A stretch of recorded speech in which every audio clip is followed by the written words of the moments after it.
All right, third grade, to get started with your contour shoe drawing, you're going to need a larger sheet of tan paper, which should have been sent home.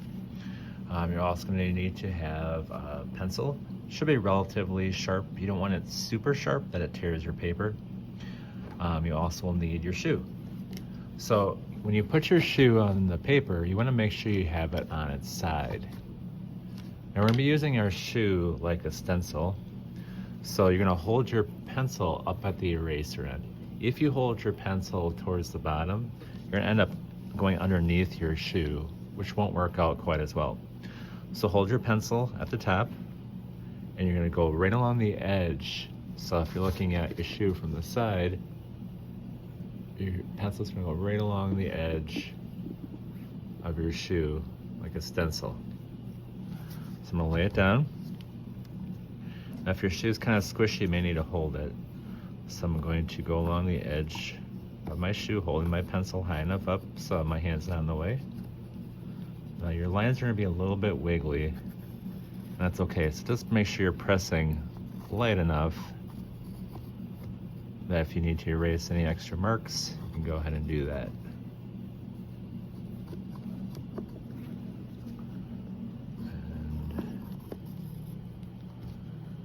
All right, so here's my shoe. So it's a little bit rough, but we can clean up some of those lines later. It's kind of a good starting point. Now, the next thing you're going to do is to take a look at your shoe. Now, if you look at my shoe here, there's a few little details that kind of indicate where the different parts match. So if I look at my shoe, this part would come right about here. So if you look at it, it kind of comes down diagonal. So when you draw, you want your eyes and your pencil to move at the same speed. So my eye is here, my pencil is going to be moving here. So you kind of make it match. Now I can see where on this side I have a little bump. That's about where my other side is going to line up as well. This is going to come across. There's a slight increase of height, like a little bit of a hill. And it comes across. I'll connect back up over here. All right, so I would start the sole first. It's probably the thickest part of your shoe. All right, then you want to look for some other details. So I have a curving line that comes down from right about here. So if you want to do the bigger details first, this would be, I'd consider a smaller detail. Kind of comes down diagonal. It kind of comes up diagonal. Curves and goes across. So this is a slower process. So you just want to kind of watch.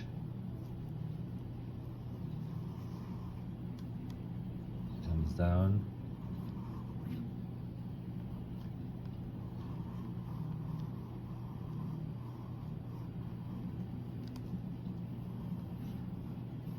Try to get as many details as you can. All right, the next bigger detail I would suppose would be probably this back part here. So this starts right about here on my shoe. This is kind of find your starting point. And this curves up and goes diagonal, so right about up to here.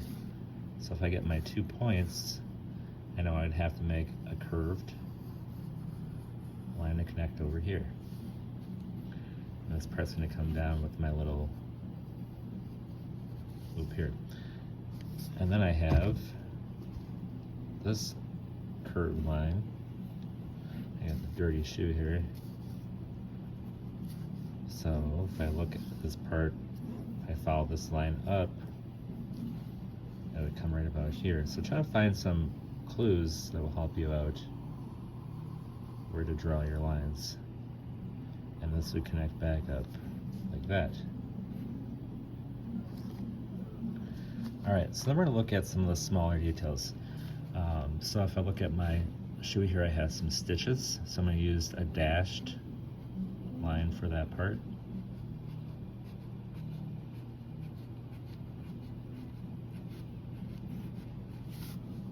2 rows of stitches.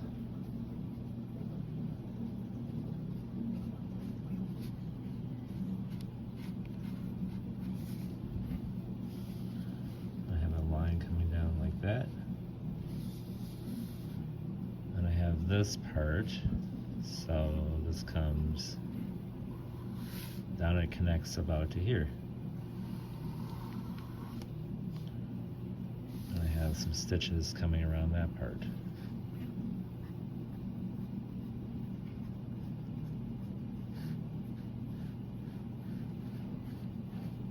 So you do want to keep your shoe by your, kind of shaking the table here. Keep your shoe by your drawing so you can look at it while you draw. Otherwise you're just guessing.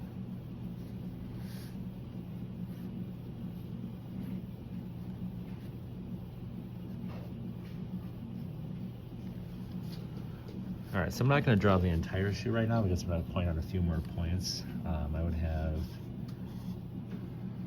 my dashed line coming up through here. Now do shoelaces. You might not see all the shoelaces, you might see just a little bit coming out. So for instance, I have kind of a rounded shape here. When you make the shoelace, think of our last project when we had the lines coming out of the blocks. So we have 2 lines coming out.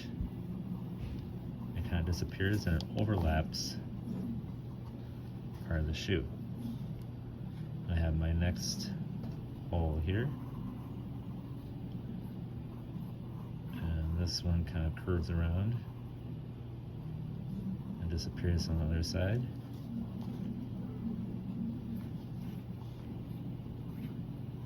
So you want to use 2 lines for each shoelace.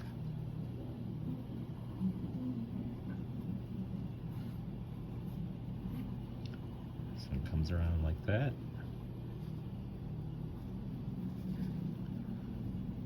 My last one is up over here, where I have a whole bunch of shoelaces kind of coming together. And I kind of have my loop. I'll use the second line for that part.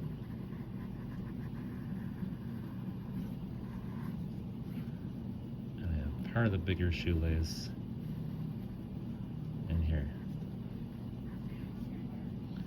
So I'm going to put this into time lapse so you can watch me draw some more of the details on my shoes.